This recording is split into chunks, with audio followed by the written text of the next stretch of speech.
Down here just cleaning up this valve cover on the front cylinder we just finished up. If you're just joining us now, what you should be doing is clicking this link up here to start at the beginning of this series, the valve adjustment for the Vstar 650. And then come back, I'll wait. For those of us continuing along, this cover will now be cleaned. I've cleaned up the mating surface here, so I'll place the cover back on now under this extremely annoying bracket.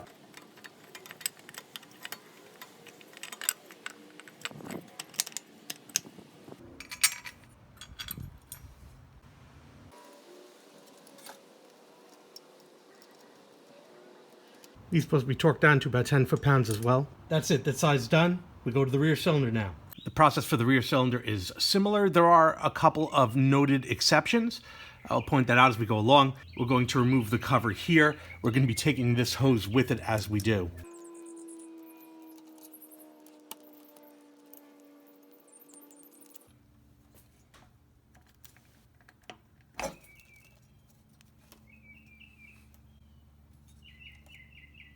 We're going to be rotating the engine to align this hole here to the TI position. On this side of the engine, we do have the luxury of being able to look through the hole here and see the sprocket for the alignment dot on the same side of the engine without having to go around the other side as we turn. This will immediately give us a clue as to how close we are to approaching that position without having to have it come into focus here in this hole.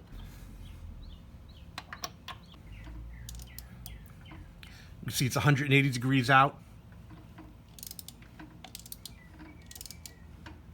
270. And I'm approaching now. Now I'm looking through this hole because I'm very close.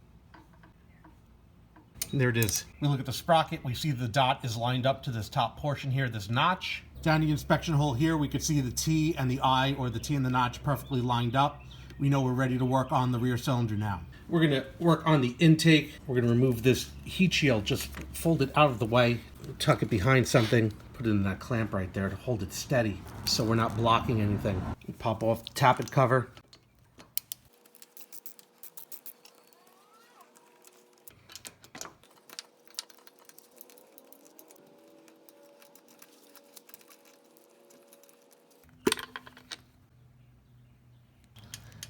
Everything sounds good. We're ready to test.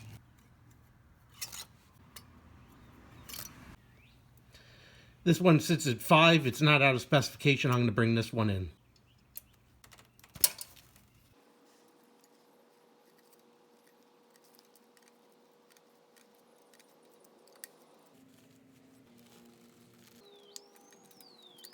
Nice tight pull on 4.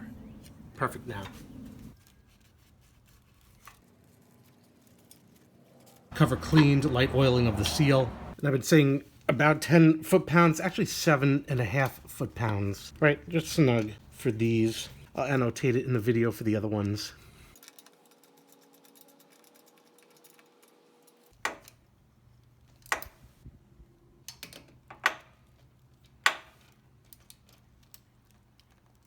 We'll be doing the exhaust valve now in the rear. Like the other exhaust valve, it is inconvenient. I don't think it is as difficult as the front. Inconvenient nonetheless. Top bolt here can be hit with the ratchet. The bottom one, as you see, I will loosen with a box wrench from the other side of the bike. Once I get it loosened, I could finger turn it out, but before I do, I need to get paper towel under there because it will leak oil when I remove the cover.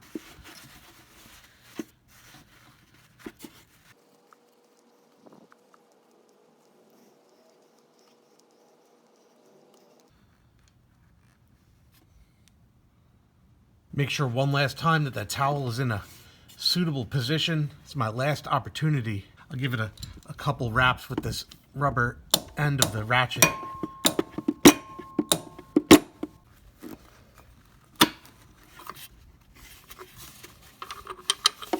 This one was not too bad. A little bit of oil, a little bit of seepage right onto the towel. Not as bad as the front one. See, just a little oil leaked out this time. I'll let this drip for a bit and then we'll come back to it. We'll give the tappet a quick test. We can hear it's in a good position as we expect. We could continue onward.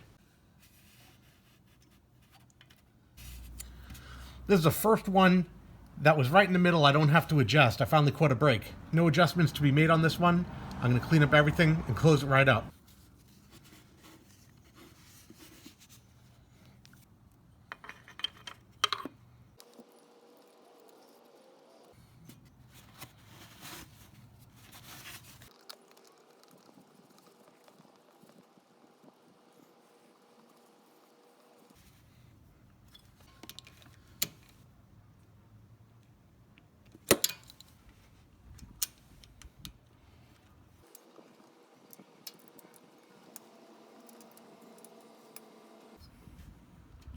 With the rear cylinder completed, now clean up this surface here in preparation to put this cover back on. This cover is also the breather. Requires more substantial cleaning than the other one. You can see all this, the residue here that comes off of it. I like to degrease this one, hit it with carb cleaner, and dry it out. I'm just showing you an example of some of the material that comes off of this. I wouldn't want to just simply put this back on. There's a cavity in here that can't be reached. So I'm going to clean this out really nice before this goes back in. After degreasing and washing out the unit with hot water, I'm going to let it sit in the sun for a while and heat up to get all of the remaining moisture out. You can see you could drain it from the pipe once removing the hose. You still want it completely free of moisture before you put it back on the bike though. So we'll let that cook. While that piece is basking in the sun, all of these covers, one at a time, will be hand washed in the sink just using regular dishwashing detergent like Palmolive or what have you. Nothing fancy.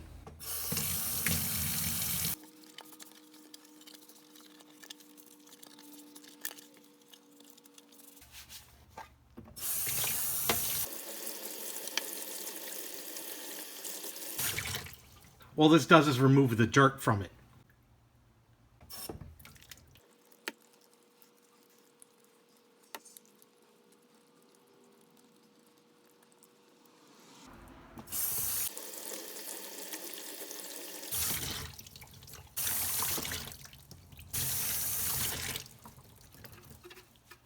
Now with the debris removed from the chrome, I take a paper towel, put a little Windex on it. You can use water too if you want. And then some chrome polish on that paper towel. And I'll quickly buff out each piece back to a shine. Remove that scale, that water hardness that's on the metal that makes it look dingy. And it's shine up pretty quick on this plastic chrome. It doesn't take long. Because all it's really removing is that hardness, that scale that forms on top of it.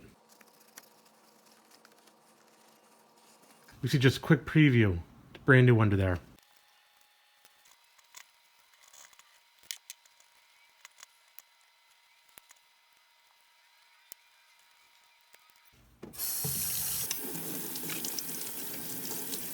Washing it off reveals a brand new piece of chrome. See how nice that looks? If you miss any spots, you just go back with the paper towel.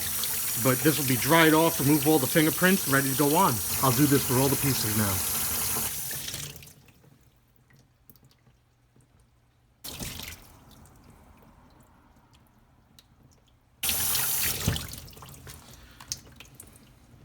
These are all done, looking mighty spiffy.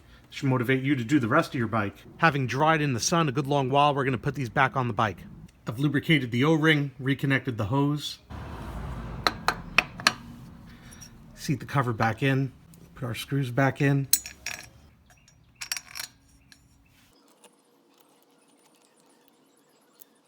Before I put any of the chrome covers back on here, there's a lot of room to put that spark plug back in very easily.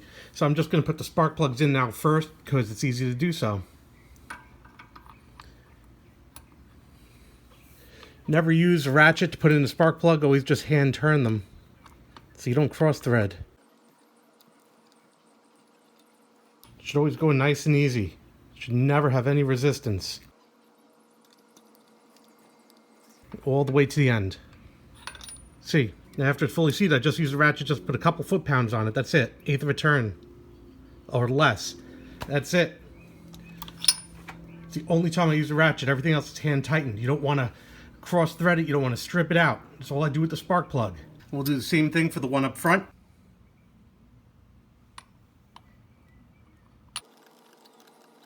Feel no resistance until we get all the way to the dead stop. And there we are. Take the ratchet and tighten it in. That's it. Clean the inspection hole one last time. Then I'll use a penny to close it. Lightly tighten it. That's it. Do the same thing here. Start it off like that. Use the nickel. Just a light tighten. And we're done. I'm going to drop the cover in now from the high side. This portion here is where the spark plug is going to go. It's going to swoop down. I have to negotiate around those nuts on top. It's not too hard. There it is. Dropped right on. Show that again. Using the thin area to get around the nut right there. Drops right in place, just like that. Hand tighten all the screws.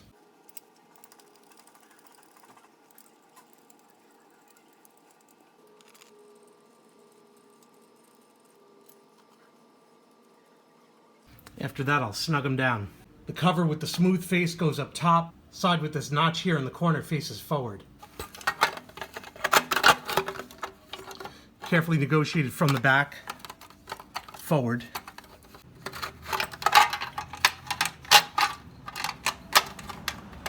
Should fall into place.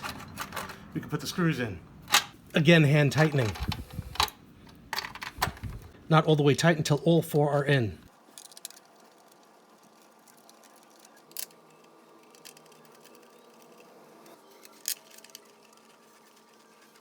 These will also be torqued down lightly, 7.5 foot-pounds, nothing crazy.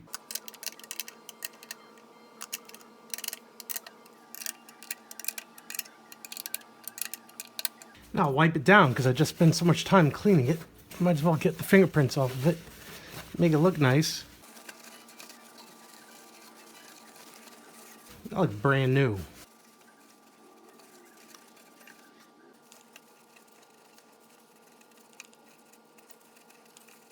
Take the spark plug wire, plug it back in. And that cylinder is finished. Onto the rear. We're going to install this piece on the back cylinder now. This is the lower portion of the cover. We're going to bring it in from the front, like so. We have to negotiate around all these separate parts, but it just kind of goes in straight back. This is the one that only has the 2 screws and that 2 little pieces here that go into these rubber slots. Just making sure they don't bend or get caught on anything. So it pushes in those rubber slots right here, like so. And then the other one should seat over the screw holes. And I will bring it in for a close-up. We'll have a look. So we can see the front slots over here and the back ones over the screw holes. That means we just need to install the 2 screws in the back now. So I'll just hand tighten a screw on each side. Then the other side. Now tighten them down gently.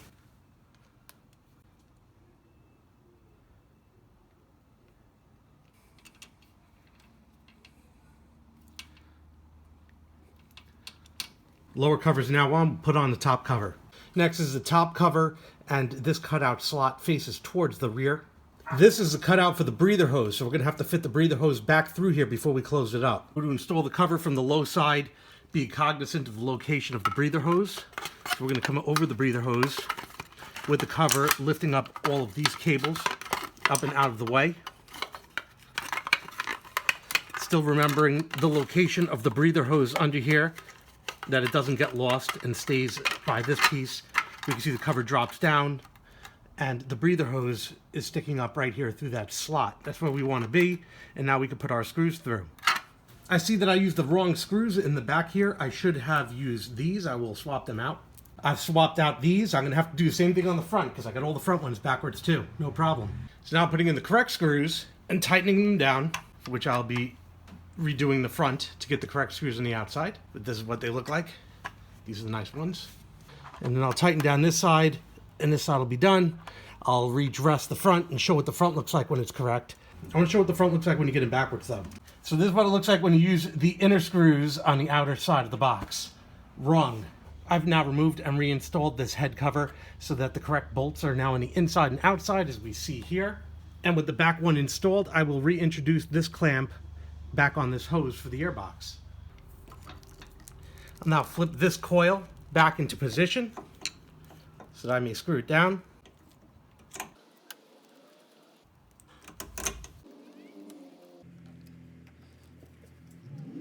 and reconnect the spark plug wire back into the rear cylinder. Got this cover here we're going to install. We're going to pop it in here top first, snap it in, push it in, turn the key, lock it in position, and we can close that little flap right there.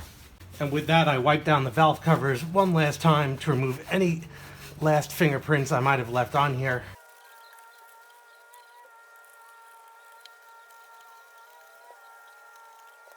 And with that, this job is finished.